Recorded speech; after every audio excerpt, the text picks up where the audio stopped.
The National Electrical Code, or NEC, has specific requirements for raceway types and educational occupancies. NEC Section 300.3 C3 states that in educational occupancies where the building exceeds 3 floors or 50,000 square feet, all wiring must be installed in raceways. This includes conduits, electrical metallic tubing, or cable trays. NEC Section 300.15 E1 says that in educational occupancies, all branch circuits supplying lighting and power must be installed in raceways. Understanding these sections is crucial for proper electrical installations. Let's consider a specific case where the school in question is 5,000 square feet and does not exceed 3 floors or 50,000 square feet. In this scenario, NEC Section 300.3 C3 does not apply. However, NEC Section 300.15 E1 requires branch circuits to be installed in raceways in educational occupancies. It is important to note that this requirement can be met by using armored cable, which is considered a type of raceway as per NEC Section 330.2. Armored cable, also known as BX or MC cable, is a flexible, metal-clad cable with individual conductors and an overall armor of steel or aluminum. It provides similar protection to conduits but is often easier and faster to install.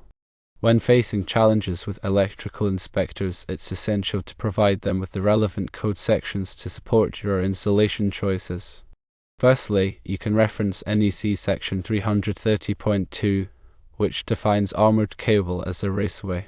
Secondly, refer to NEC Section 300.15 E1, which requires branch circuits to be installed in raceways but does not specify that conduits are mandatory. Thirdly, presenting evidence of past successful installations using armored cable in educational occupancies can also be helpful. If the inspector remains insistent on using conduit, consider suggesting flexible metal conduit, or FMC, as an alternative to rigid metal conduit, or RMC. FMC offers greater flexibility and easier installation while still providing the necessary protection for conductors. The NEC provides specific guidelines for electrical wiring methods to ensure safety and compliance. Firstly, conductors must be insulated. The insulation must be appropriate for the voltage, temperature, and environment in which the conductors are installed. Secondly, conductors must be protected from physical damage. This protection can be achieved through the use of raceways, such as conduits or cable trays, or by using armored cables. Thirdly, conductors must be properly sized for the intended load. The size of the conductor must be sufficient to carry the current without overheating. Fourthly, conductors must be grounded or bonded to provide a path for fault current to flow back to the source, minimizing the risk of electric shock. Fifthly, connections must be made using approved methods and materials. Connections must be tight and secured to prevent loose connections, which can cause overheating and fires.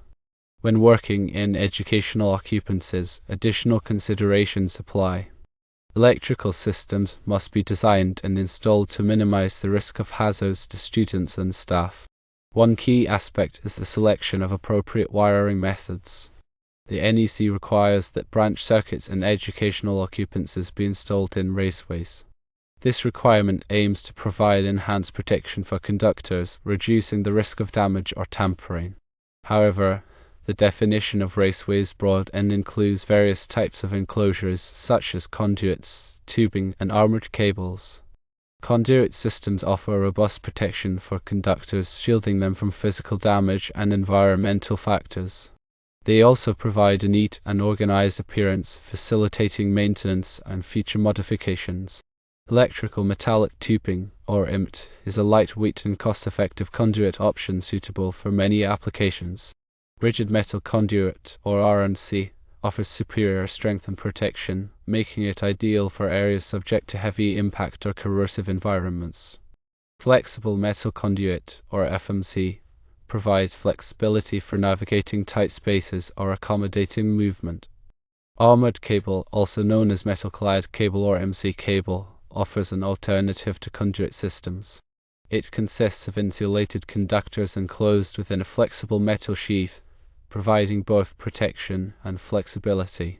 Armored cable is often easier and faster to install than conduit, particularly in retrofit applications. However, it's essential to ensure that armored cable is properly supported and protected from physical damage. In addition to wiring methods, grounding and bonding are critical for electrical safety in educational occupancies. Grounding provides a path for fault current to flow back to the source, tripping circuit breakers or ground fault circuit interrupters, or GFCIs, and minimizing the risk of electric shock. Bonding ensures that all metallic parts of the electrical system are connected to form a continuous ground path. This helps to prevent voltage differences that could create a shock hazard. Regular inspections and maintenance are essential to ensure the ongoing safety and reliability of electrical systems in educational occupancies. Inspections should be conducted by qualified electricians to identify any potential hazards or code violations. Maintenance tasks, such as tightening connections, replacing damaged components, and testing grounding systems, should be performed on a regular basis to prevent electrical problems. Compliance with the NEC is essential for ensuring electrical safety in educational occupancies. Understanding the specific requirements for wiring methods, grounding, and bonding is crucial for designers, contractors, and inspectors. By following the code and implementing best practices, we can create safe and reliable electrical systems that protect students, staff, and visitors. The NEC is updated every 3 years to reflect changes in technology and best practices. Staying current with the latest edition of the NEC is essential for all electrical professionals. Continuing education courses, seminars, and workshops can help electricians stay up to date on the latest code requirements and installation techniques. Proper planning is crucial when designing electrical systems for educational occupancies. Considerations include the present and future needs of the facility, the available space for electrical equipment, and the budget constraints. Collaborating with architects, engineers, and other stakeholders can help to ensure that the electrical system meets the needs of the building and its occupants. In addition to the NEC, other codes and standards may apply to electrical installations in educational occupancies. These may include state and local building codes, fire codes, and accessibility standards. It's essential to be familiar with all applicable codes and standards to ensure compliance. Electrical safety is a shared responsibility. Everyone involved in the design, installation, and maintenance of electrical systems in educational occupancies has a role to play in preventing electrical accidents. By working together and following best practices, we can create safe and reliable learning environments for our students. The information provided here is intended for general guidance only and should not be considered a substitute for professional advice. Always consult with a qualified electrician or electrical engineer for specific recommendations and to ensure compliance with all applicable codes and standards. When using armored cable, proper connectors must be used to ensure a secure and grounded connection. These connectors are designed to grip the armor of the cable and provide a reliable electrical connection to the junction box or other enclosure. The NEC specifies the types of connectors that are approved for use with armored cable. When installing conduit, proper supports must be used to secure the conduit to the building structure. These supports prevent the conduit from sagging or becoming damaged, which could compromise the integrity of the wiring system. The NEC specifies the spacing and type of supports that are required for different types of conduit. Electrical panels and distribution boards must be properly labeled to identify the circuits they serve. This labeling helps to facilitate maintenance and troubleshooting, as well as providing important information for emergency responders. The NEC requires that all circuits be clearly and accurately labeled. Ground fault circuit interrupters, or GFCIs, are required in certain locations in educational occupancies, such as restrooms, kitchens, and outdoor areas. GFCIs protect against electric shock by monitoring the current flowing through a circuit and quickly interrupting the power if a ground fault is detected. The NEC specifies the locations where GFCIs are required. Surge protection devices, or SPDs, can help to protect sensitive electronic equipment from damage caused by voltage surges. These devices divert excess voltage away from the equipment and safely to ground. SPD are recommended for use in educational occupancies to protect computers, audiovisual equipment, and other electronic devices. Emergency lighting systems are required in educational occupancies to provide illumination in the event of a power outage. These systems typically consist of battery-powered lights that automatically activate when the normal power supply is interrupted. The NEC specifies the requirements for emergency lighting systems, including the amount of illumination required and the duration of the battery backup. Fire alarm systems are essential for detecting and alerting occupants to the presence of a fire.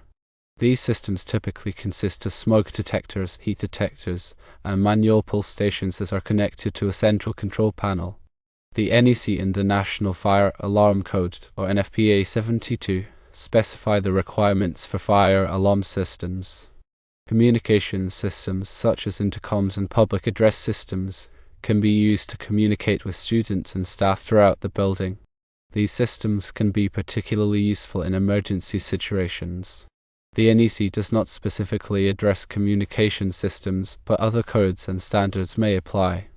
Security systems, such as access control systems and surveillance cameras, can help to protect the building and its occupants from unauthorized access and criminal activity.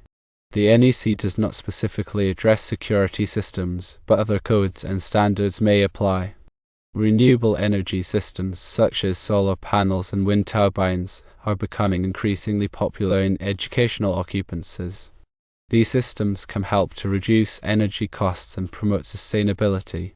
The NEC contains specific requirements for the installation of renewable energy systems. Energy-efficient lighting systems, such as LED lighting, can help to reduce energy consumption and lower utility bills. LED lighting is also more durable and has a longer lifespan than traditional lighting systems. The NEC does not specifically require the use of energy-efficient lighting, but many local codes and standards do. Regular electrical safety training for staff and students can help to prevent electrical accidents. This training should cover topics such as the proper use of electrical equipment, the recognition of electrical hazards, and the procedures to follow in the event of an electrical emergency. By following these guidelines and best practices, we can create safe and reliable electrical systems in educational occupancies that protect students, staff, and visitors. Always consult with a qualified electrician or electrical engineer for specific recommendations and to ensure compliance with all applicable codes and standards. Remember that electrical codes and standards are constantly evolving, so it's essential to stay up to date on the latest requirements.